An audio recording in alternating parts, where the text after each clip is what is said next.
యేసయ్యా నా హృదయ స్పందన నీవే కదా, విశ్వమంత నీ నామము గణనీయము, విశ్వమంత నీ నామము గణనీయము. యేసయ్యా నా హృదయ స్పందన నీవే కదా.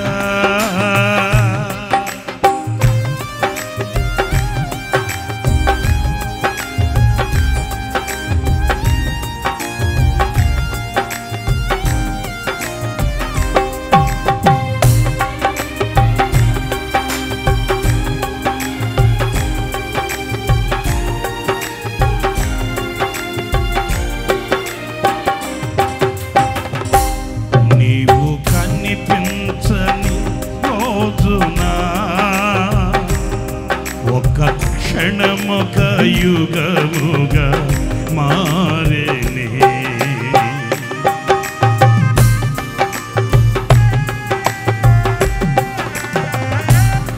నీవు కనిపించని రోజున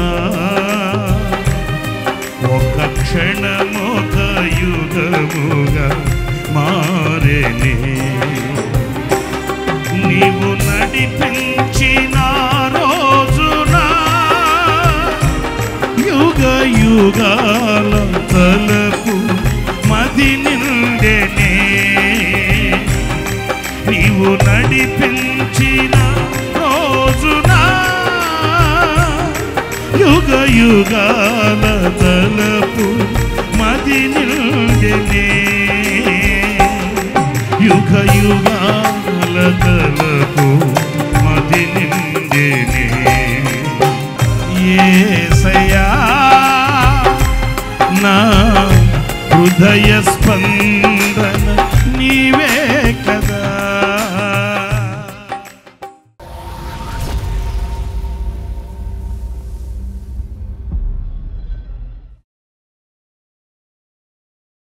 ప్రైజ్ ది లార్డ్.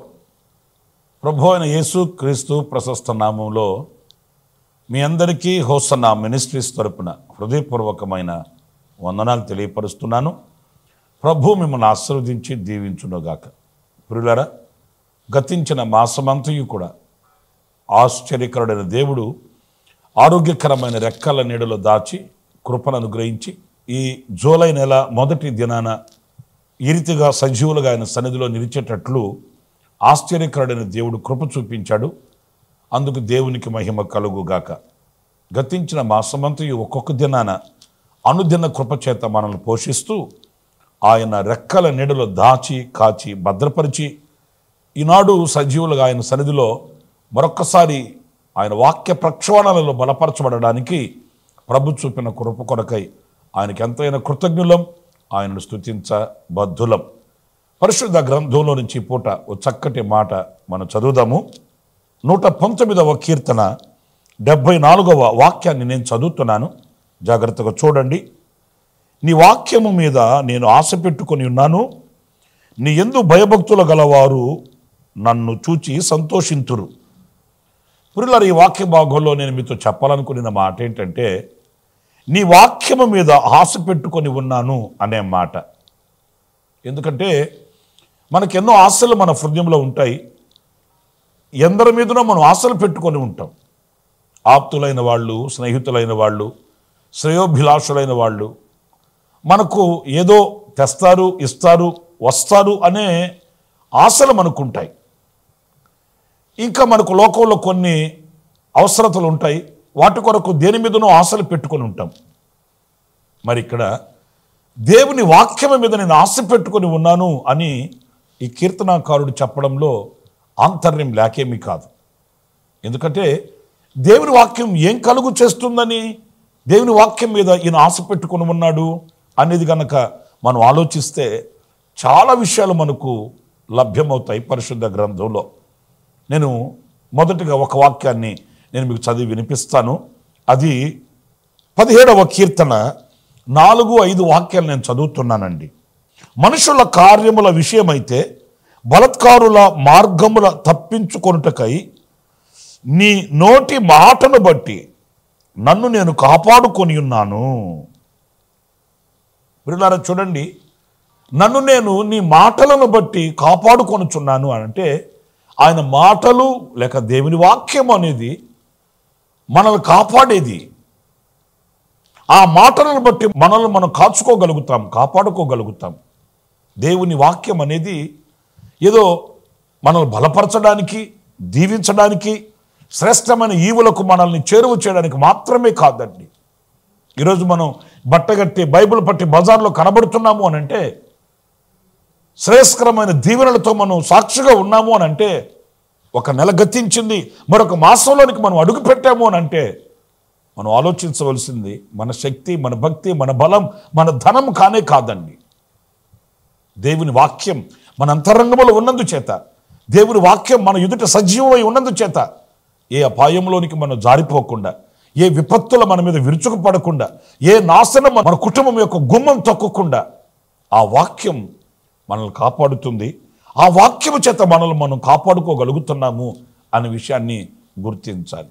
ప్రియులారా, ఈ రోజున మనిషి బ్రతికి ఒక దినం గడిచి మరొక దినంలోకి వెళ్ళాలంటే ఎంత కష్టతరమైన దినాలో మనకు అర్థమవుతున్నాయి. అనేకమైన రోగాలు, అనేక విధములైన పరిస్థితుల ప్రభావాలు, ఒకవైపు తెగుళ్ళు, రోగాలు, మరొక వైపున పరిస్థితుల ప్రభావాలు మన మీద దాడి చేస్తున్నాయి. వార్తాపత్రిక తెరచి చూడండి, కాస్త న్యూస్ విని చూడండి, ఆందోళన, భయాన్ని కలుగు చేసే వార్తలు మనం ప్రతి దినము వినవలసి వస్తుంది. ప్రతి క్షణము వాటిల్ని వింటూ గుండె గుప్పెట్లో పెట్టుకొని ముందుకు సాగుతున్నాము. కానీ నా ప్రియులరా, ఎలాంటి కష్ట పరిస్థితులు ఎదురైనా, ఎలాంటి విపత్తులు, ఆపత్కరమైనటువంటి అనుభవాలే మన ఎదుట నిలిచినప్పటికీ సజీవమై ఉన్న ఆ దేవుని వాక్యం మనల్ని కాపాడుతుంది. జూన్ నెలంతయు కూడా ఆ వాక్యమే మనల్ని పోషించి కాపాడుతూ వచ్చింది. ఆ వాక్యమే మనల్ని భద్రపరుస్తూ వచ్చింది. ఆ వాక్యమే మనకు కాపుదల నుంచి మన అడుగులు ఎక్కడ తడబడిపోకుండా, మనం ఎక్కడ జారిపోకుండా, విశ్వాసహీనులము కాకుండా ఆయన సన్నిధిలో మనం ఈ రోజున నిలిచి ఆయన స్తుతించేటట్లు కాచి కాపాడింది ఆయన వాక్యమే అనే విషయాన్ని మనం గుర్తించాలి.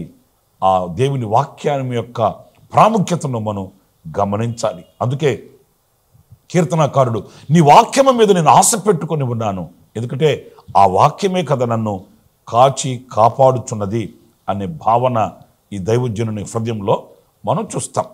మరొక విషయాన్ని కూడా నేను మీకు జ్ఞాపకం చేస్తాను.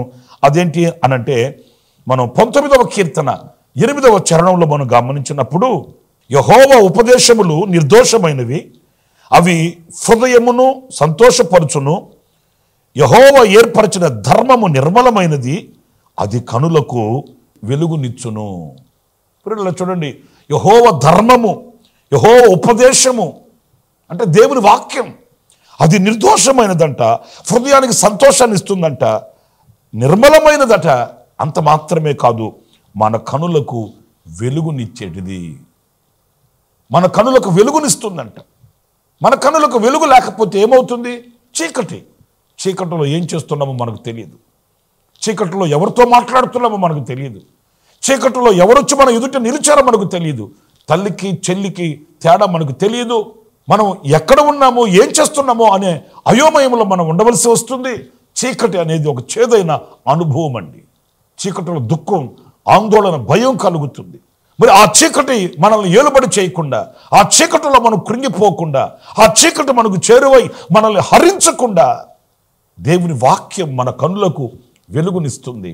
ఆనాడు మన ఇంటిని మన ఇంటిగా చూడగలుగుతాము, మన సభ్యులను మన సభ్యులుగా మనం చూడగలుగుతాము.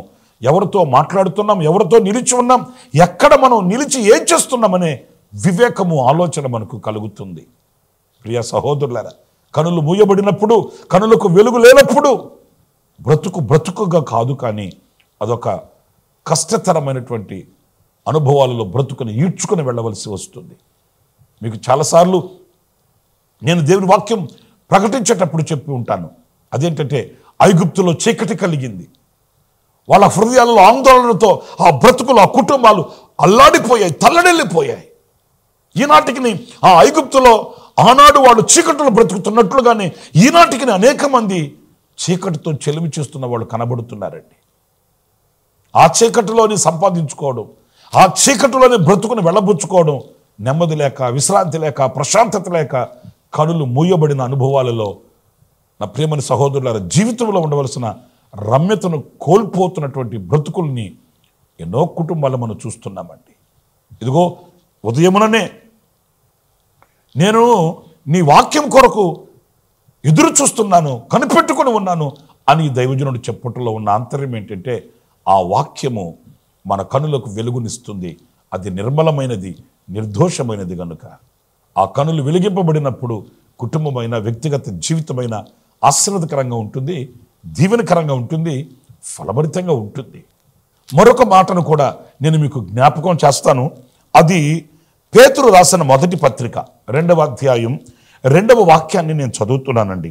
సమస్తమైన దుష్టత్వమును, సమస్తమైన కపటమును, వేషధారణను, అసూయను, సమస్త దూషణ మాటలను మాని కొత్తగా జన్మించిన శిశువులను పోలిన వారై నిర్మలమైన వాక్యమును పాలవలన రక్షణ విషయంలో ఎదుగు నిమిత్తము ఆ పాలను అపేక్షించుడి.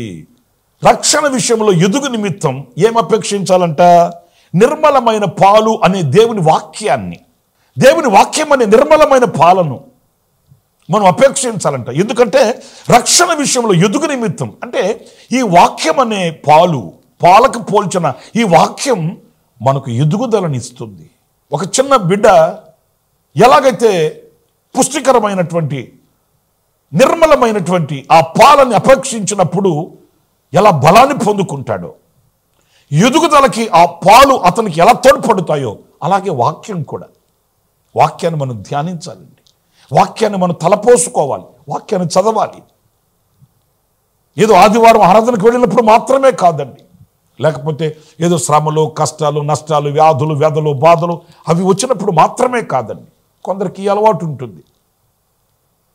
వాక్యం దగ్గరికి వాళ్ళు వెళ్ళేది ఎప్పుడంటే ఏదైనా కన్నీటి వ్యవస్థ వాళ్ళ ఎదుట నిలిచినప్పుడు తట్టుకోలేక అప్పుడు వాక్యం దగ్గరికి వెళుతారండి. మరి కొంతమంది సంతోషంగా ఉన్నప్పుడు మాత్రమే దేవుని వాక్యం దగ్గరికి వెళతారండి. అలా కాదు.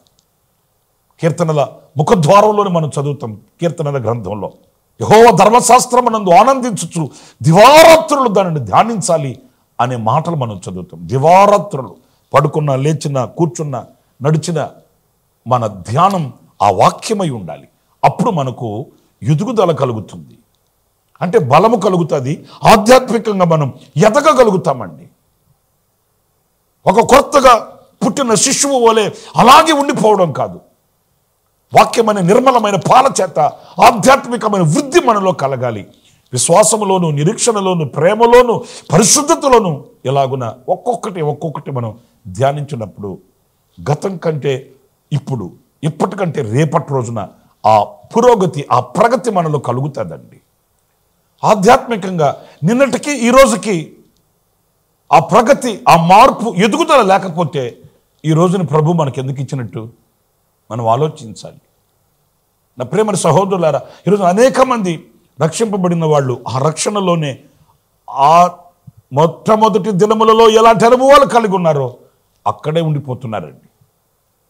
దేవునితో ఆ ఆధ్యాత్మికమైన ఆ బంధాన్ని పటిష్టం చేసుకోవడం కానీ, విశ్వాసములో ఇంకా పటిష్టంగా దేవునితో హత్తుకొని బ్రతకడం కానీ, శ్రమలు, శోధనలు, ఇరుకులు, ఇబ్బందులు కలిగినప్పుడు దేవునితో ఆ సహవాసాన్ని కలిగి ఆనందించడం కానీ, ఇలాంటి లోతైన అనుభవాలు కనిపించకపోవడానికి గల కారణం ఏంటంటే వాక్యాన్ని ఆస్వాదించి ఆ వాక్యం అనుగ్రహించే ఆ శక్తిని, బలాన్ని పొందుకోకపోవడం అనే విషయాన్ని మనం గుర్తించాలి.